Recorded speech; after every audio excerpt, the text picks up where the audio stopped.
A Raquel Landim vai para um questionamento um pouco mais técnico em cima do Dom Pedro III. Lei da delação serviu para o Cid. Por que não serve para o Borcaro?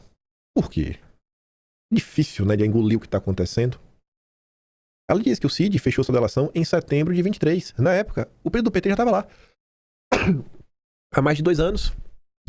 A ação do PT, feita pelo Lênin Streck, André Trindade, Marco de Carvalho e Fabiano Santos, de dezembro de 2021.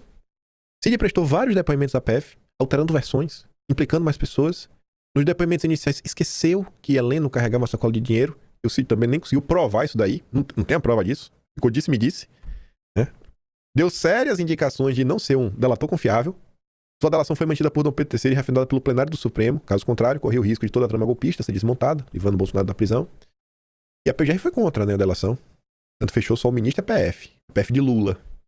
Naquele momento, na visão de Moraes, não havia necessidade de aprimorar o ordenamento jurídico. Afinal, o pedido do PT já havia sido feito e poderia ter sido desengavetado. Só que nesta carta, ele mudou de ideia, mandou pro Fachin e falou: Fachin, bota em votação. O que será que mudou para que Dom Pedro III perceba agora, né?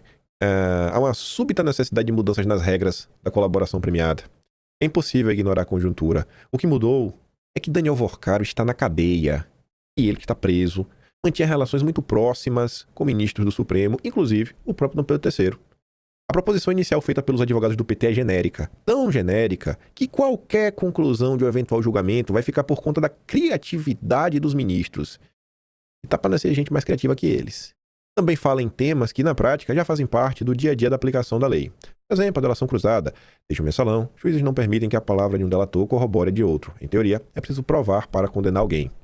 Para quem tem colocado tudo para votar, para quem tem colocado para votar tudo que os ministros disponibilizam para julgamento, mas ainda não há previsão para a revisão da colaboração premiada. As pautas de abril e maio do Supremo já foram publicadas. É salutar que a mais alta corte do país vote o que a sociedade demanda. O problema é votar com 5 anos de atraso. Ela diz que não tem nada que impeça o Dom Pedro III de pautar ou votar uma tese sobre colaboração premiada, mas vamos usar do bom senso e da ética. Se o ministro pode ser alvo de uma colaboração iminente, ele tem interesse no tema. As pesquisas de opinião pública sobre a imagem do Supremo mostram que a população está atenta. Aí o Estadão, hoje, na sexta-feira, para começar bem, 3 da manhã, resolve fazer um editorial, mais uma vez, contra o Supremo. Eu fico assim, essa turma cria o problema e agora eles ficam criticando o que eles construíram. Mas tudo bem. O esforço do Supremo para se blindar. É difícil esconder, né? É difícil fingir normalidade. A decisão de Dom Pedro III de tirar do limbo uma ação proposta há 5 anos pelo PT para limitar o alcance das delações não tem como deixar de ser interpretada como mais um ato de blindagem do tribunal contra o devido escrutínio público.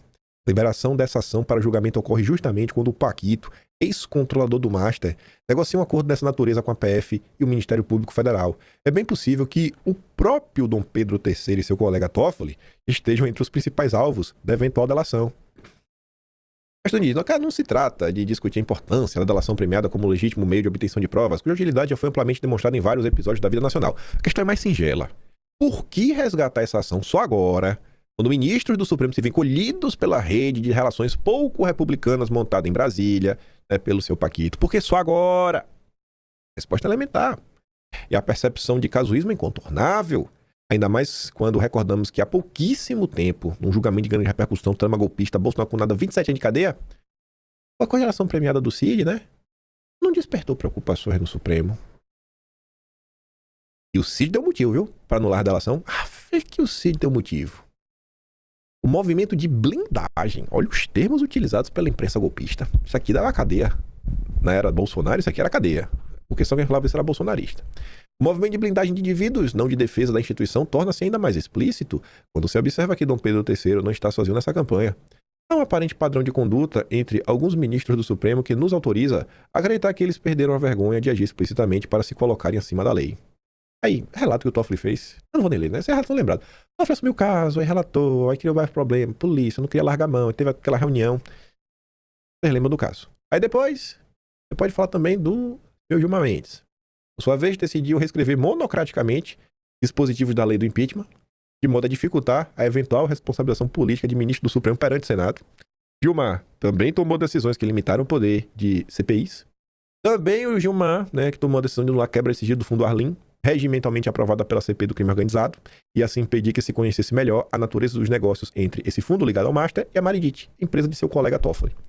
Tomadas em conjunto, essas ações mal escondem a recalcitrância de alguns ministros do Supremo em prestar contas à sociedade, diante de indícios tão abundantes de má conduta no melhor cenário. A autoridade do Supremo, como sempre, lembramos neste espaço, não deriva apenas de suas competências constitucionais, mas da confiança que a Corte inspira na sociedade.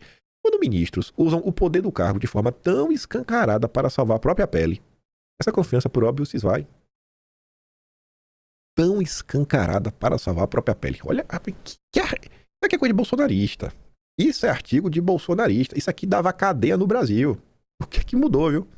Não há instituição imune ao desgaste provocado por suspeitas de acobertamentos mútuos ou pela percepção de que as leis que deveriam valer igualmente para todos os cidadãos valem mais para uns e menos para outros, a depender de sua posição na hierarquia da República. Ministros do Supremo, por mais elevados que sejam, né, suas funções, não estão acima da lei nem desobrigados do dever de responder por seus atos. Ao contrário, quanto maior o poder, maior deve ser a transparência e mais forte o espírito público. Essa deliberada campanha de blindagem, hoje explícita, hoje, no governo Bolsonaro, era suspeita. Hoje é explícito. Compromete não apenas biografias dos ministros, que restam irrelevantes para o país, mas a força do próprio Supremo.